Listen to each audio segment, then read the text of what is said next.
Hi friends, നമുക്കിന്നൊരു വായനയായാലോ? പ്രലോഭനങ്ങളും പോരായ്മകളും എന്താ നമുക്ക് നോക്കാം. വല്ല തെറ്റുകളും ചെയ്തു പോയാൽ നീ അധൈര്യപ്പെടരുത്. മറ്റുള്ളവർ നിനക്കെതിരെ കുറ്റം പറയുന്നത് കേൾക്കാനിടയായാൽ നീ കോപിക്കാൻ പോകരുത്. ഇതിനപ്പുറം കേട്ടാലോ നീ കോപിക്കുകയില്ല എന്നാണ് മനസ്സുകൊണ്ട് തീരുമാനിക്കേണ്ടത്. കേട്ട ഭാവം നടിക്കേണ്ട ആവശ്യമില്ല. അങ്ങനെ പറയുന്ന ആളുകൾ നേരത്തെയും ഉണ്ടായിരുന്നു, ഇനിയും ഉണ്ടായിരിക്കും എന്നാണ് നീ ചിന്തിക്കേണ്ടത്. പലപ്പോഴും നീ അന്യരെ ഉപദേശിക്കാറുണ്ടല്ലോ. സന്തോഷത്തോടെ സഹിക്കാൻ സാധിക്കുന്നില്ലെങ്കിൽ ക്ഷമയോടെങ്കിലും സഹിക്കുക. പാപപ്രലോഭനം ഉണ്ടാകുമ്പോൾ അവയെ സർവ്വശക്തിയോടുകൂടി എതിർക്കണം. പരിശുദ്ധ കന്യകാമറിയത്തിൻ്റെ പ്രാർത്ഥനാ സഹായം നിനക്ക് അപേക്ഷിക്കാം. പാപഭയം നിന്നിൽ കടന്നുകൂടാൻ ഇടയാകരുത്.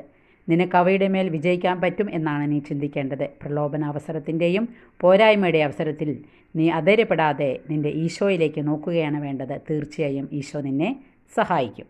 വായന ഇഷ്ടപ്പെട്ടെങ്കിൽ ലൈക്ക് ചെയ്യുക. Okay, thank you, by.